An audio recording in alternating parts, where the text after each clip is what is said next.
सनती इनकलाब के लिए माना जा रहा कि एक पहला कदम आगे बढ़ाया गया है और उन प्रोजेक्टों को मंजूरी दे दी गई है जो पिछले कई महीनों से जेर समात हुकूमत के सामने थी। जम्मू कश्मीर लेफ्टिनेंट गवर्नर इंतजामिया ने ताजा तरीन और बड़े अहम फैसले में महकमा सनत में 2 मंसूबों के लिए जमीन की जो अलॉटमेंट का मामला था उसे मंजूरी दे दी है और इसकी कीमत तकरीबन 144 करोड़ रुपए से ज्यादा बनती है, जो अराजी सरकार की तरफ से 2 मंसूबों के लिए इस्तेमाल में लाने की बात कही गई है। सरकार का दावा है कि इस फैसले से 64,000 लोगों को रोजगार फराहम किया जा सकेगा, यानी मकामी सतह पर रोजगार के मौके जो कम थे। इंतजामिया इस फैसले से मानती है कि एक सनती इनकलाब आएगा और एक बड़ी तादाद दोनों खित्तों से जो सनती ये जो 2 मंसूबे हैं सनती शोबे के पास, इससे न सिर्फ रोजगार के मौके पैदा होंगे बल्कि सनती तरक्की के लिए भी सबसे अहम इकदाम में से एक है यूनियन टेरिटरी बनने के बाद जो सरकार दावा करती है आज के दिन में। और टारगेट सेट किया गया है 64,000 लोगों को रोजगार फराहम करने का इन 2 अभी तक के मंसूबों से, जिनके लिए जमीन की अलॉटमेंट का जो मामला था वो अब जिस पर बात हुई और अब बाकायदा इंतजामिया ने अलॉटमेंट के लिए मंजूरी दे दी है।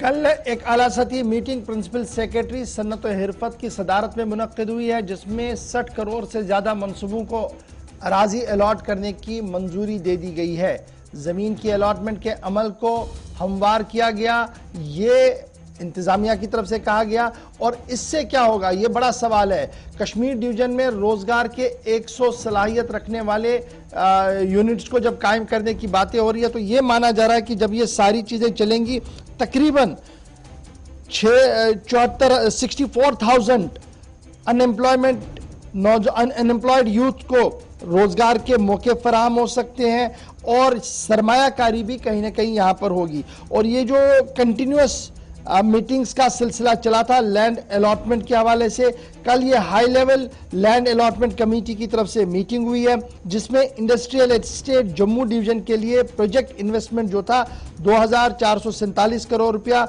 उसको मंजूरी दे दी गई। उसके साथ साथ हाई लेवल अलॉटमेंट कमेटी ने क्लियर किया लैंड अलॉटमेंट उन 2 प्रोजेक्टों के लिए जिनका माली तखमीना 174.66 करोड़ रुपया बनता है। और इन दोनों का पोटेंशियल जब आप मिलाएंगे, पहले कश्मीर का हम आपको बता दें और फिर जम्मू का भी बता दें, तो ये पोटेंशियल जो है, एम्प्लॉयमेंट पोटेंशियल जो है तकरीबन 3,000 से ज्यादा लोगों के रोजगार की बात भी सामने आ रही है। तो एक तरफ से सरकार का यह मानना है और दूसरी तरफ से सरकार का यह भी मानना है कि यूनियन टेरिटरी जम्मू कश्मीर के अंदर मजीद सरमायाकारी भी होगी, मजीद लोगों को नौकरियां भी मिलेंगी निजी सेक्टर के अंदर, क्योंकि पाइपलाइन के अंदर काफी प्रोजेक्ट जो है वो इस वक्त चल रहे हैं। तो सरकार का बड़ा फैसला इस वक्त सामने आ रहा है, जिसमें यह बात सामने आई है कि लगातार सनत और हिरफत का महकमा जो है वो काम करेगा और सनत और हिरफत महकमा जो है वो उस बुनियादी ढांचे को टो करने की कोशिश करेगा जो साबिक दौर से लेकर, यानी साबिक लेफ्टिनेंट गवर्नर से लेकर मौजूदा लेफ्टिनेंट गवर्नर ने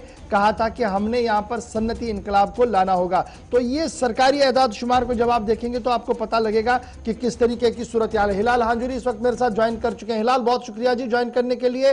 ये जो खबर हमारे सामने आ रही है कि लैंड अलॉटमेंट 2 प्रोजेक्टों की हुई है, इससे जरिया आमदनी भी बढ़ेगा जी रियासत का और साथ साथ बेरोजगार नौजवानों के लिए रोजगार के वसाइल भी होंगे। तफसील क्या कुछ इस खबर की है?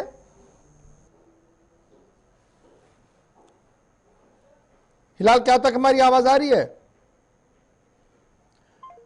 चलिए, तकनीकी खराबी की वजह से हिलाल तक हमारी आवाज नहीं जा रही है। कोशिश करेंगे कि दोबारा उनसे राब्ता हो ताकि डिटेल में कुछ चीजें जो वो हम उनसे जान सके कि श्रीनगर और जम्मू के अंदर ये जो मंसूबाजात काम हो रहा है इस पर क्या कुछ होगा। हिलाल, क्या अब तक मेरी आवाज आ रही है?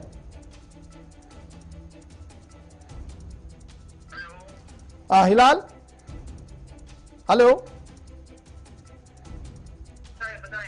हिलाल, बताइएगा कि क्या कुछ सूरत हाल है। ये जो खबर सामने आ रही है कि सरकार ने लैंड अलॉटमेंट की है 2 प्रोजेक्टों को लेकर कश्मीर और जम्मू के अंदर, इससे रोजगार के मौके भी फराहम होंगे और यहां पर सरकार नहीं रुकी बल्कि सरकार के तर्जुमान का मानना है कि आने वाले दिनों में मजीद अलॉटमेंट भी होगी और मजीद सनतकारी के इम्कानात रोशन हो रहे हैं।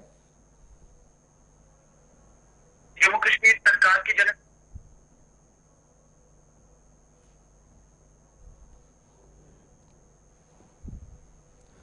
चलिए, तकनीकी खराबी की वजह से हमारी आवाज वहां तक नहीं पहुंच पा रही है और इस वक्त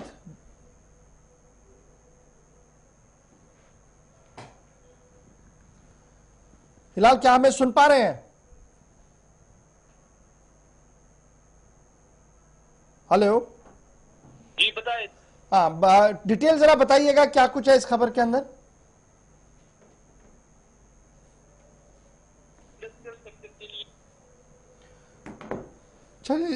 चलिए जी, बढ़ते हैं जी आगे। इस खबर को यहां पर हम छोड़ देते हैं और मजीद दिन में आपको जरूर तफसीलात से आगाह करेंगे कि किस तरीके से सरकार